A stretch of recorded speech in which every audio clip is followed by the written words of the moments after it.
Good morning, ladies and gentlemen. My name is Nick, aka The Limey, and welcome back for another episode. So today I'm answering a question that I get asked about 27 times over the weekend.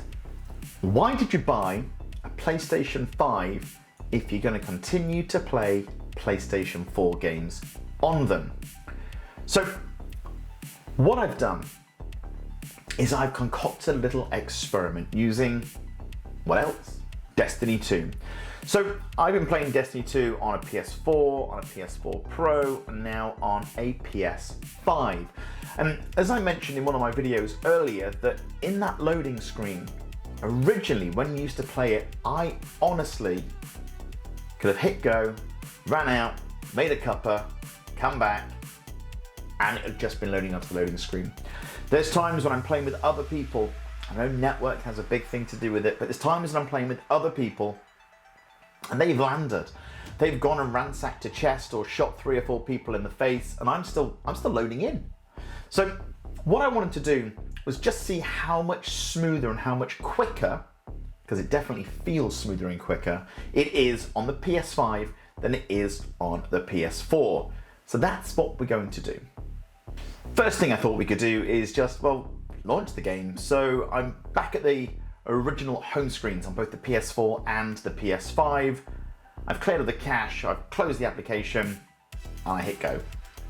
We watch them boot at the same speed. Now, what's really interesting is some of the screens on the PS5, they shoot through really quickly, but then it slows down and it waits longer on certain load pages. But when it's all finished, the PS5 loads so much quicker than the PS4. The PS5 takes just over 15 seconds to go from boot to the Beyond Light screen, whereas the PS4 takes just over 21 seconds. That's a 6-second difference. Now, I know what everyone's thinking. 6 seconds isn't that long. But you know what? We're going to extrapolate that and you're going to see how that impacts everything you do in your Destiny environment. So next we start to kick off the actual loading of the game. This is the bit, back in the day, I think when Destiny 1 first came out, I could literally run, grab myself a cuppa, have a wee, get myself ready, and be back before that loading screen ever appears. On this one, the PS4 really drags its feet. It takes the PS4 almost 48 seconds to that full load from Beyond Light screen to loading the character page. Now, if you notice, I did leave it until the actual Titan bubble, the little circle on the screen, that stopped spinning on both. The PS5, however, managed to get me there in 28 seconds. That's almost 20 seconds faster than what the PS4 does.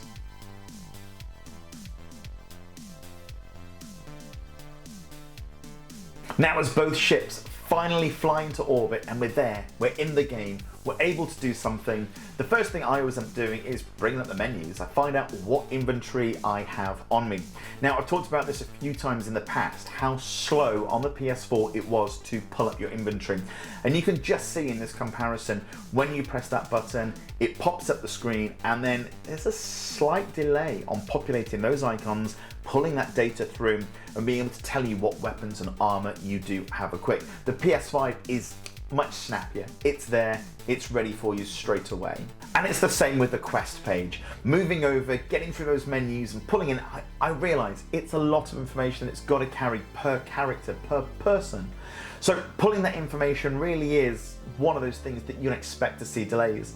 So on this, the PS5, again, straight to that quest tab, everything's there. The PS4 is a little bit slower, but really not that noticeable. And then finally, from there, you do the thing that every Guardian does. You pick the destination you want to go to, and you fly in.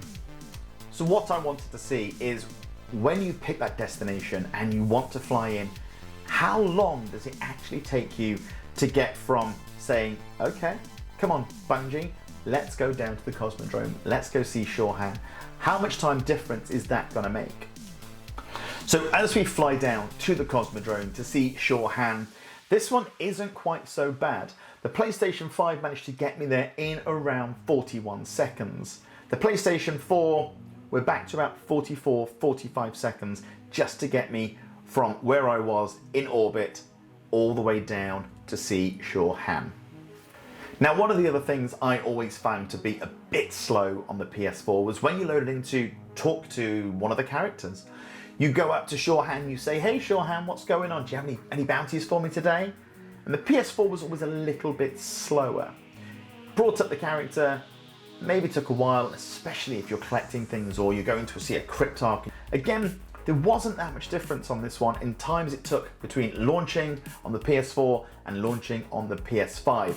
I have said before, since they've launched Beyond Light, I do think a lot of these load times have gotten better. And again, we're using the same internet connection, the same connection to the recording software. I pretty much pulled one cable out of the PS5, jammed it in the PS4, and I pulled the internet connection out of the PS5 and stuck that into the PS4. So I tried to keep this as fair as possible.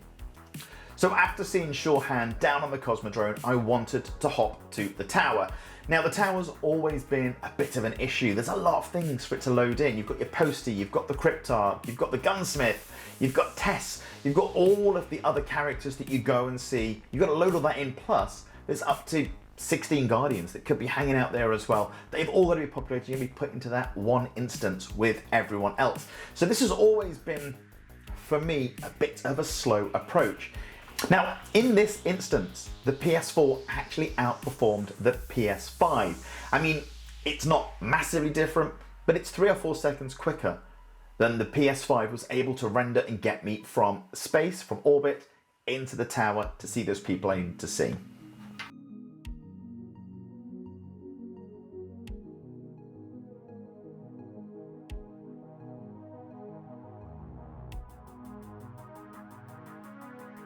And here again, we're visiting the Cryptarch, we're seeing what he has to offer. We've got a prime engram that needs to be decrypted. We won't do that right now. Again, the PS5 takes about 5 seconds to boot up a character and give you everything you need, whereas the PS4 is giving me in about 7 seconds. So again, ever so slightly slower. So one of the last things I wanted to visit while I was in the tower was the Monument to Lost Lights. Now this is the thing where you can claim old legendary, old exotics from previous expansions. This one's a bit difficult because it's actually pulling lots of weapons from a database. It's pulling lots of legendary weapons, lots of exotic.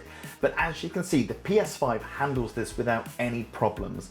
Every time you load into a different category, all the weapons appear right there. All the armor is right there at your fingertips, ready to purchase if you've got the currency. On the PS4, it does struggle a little bit more. It's a little bit slower, and even going back into those legendary weapons where we've already populated them once, it still struggles to pull them up super quick. You pull up one weapon and the rest catch up a few seconds later. Now on this one, I'm not comparing the speed of how quick we move from things to things. It's more than anything how fast it populates those weapons in those boxes for me to select and hover over.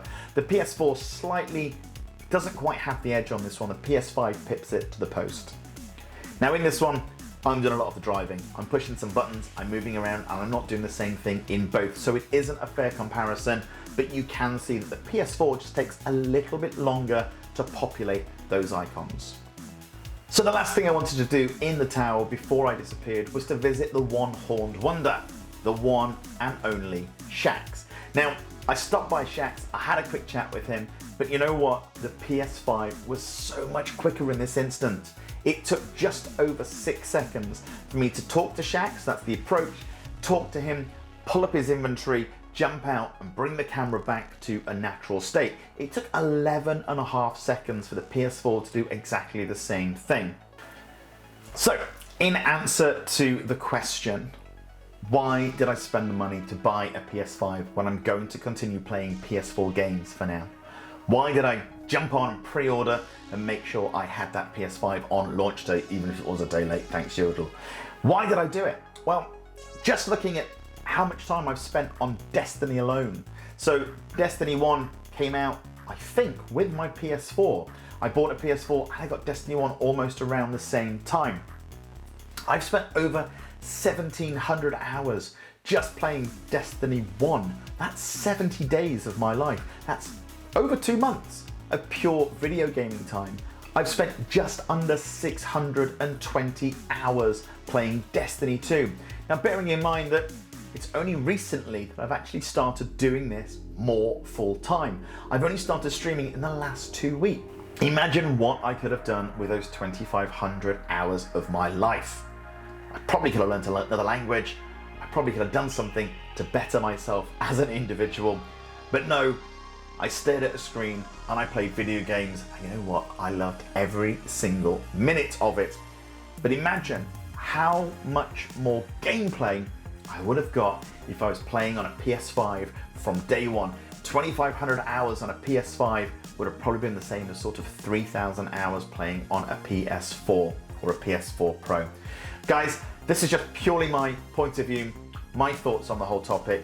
And again, I've tried to keep this as comparable as possible. I've gone frame by frame to try and make sure that I cut the action right at the same part. Just to give you an idea, what I've done is I put it all together without the pause screens. I'm not going to talk through this one. I'll leave it to you guys. There's no pause screens. I've sped it up 750% just to whip you through this in less than a minute. Guys, you can see exactly how much quicker a PS5 is overall during your day, during your evening of gameplay than the old PS4 or the PS4 Pro. Guys, like I said, my name is Nick, aka The Limey. Appreciate your support. Please give me a huge thumbs up, subscribe to this channel. Make sure you give me a like, leave me a comment in the comment section. I'll do my best to answer every single one.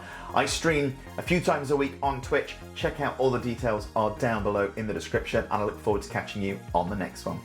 Thanks a lot.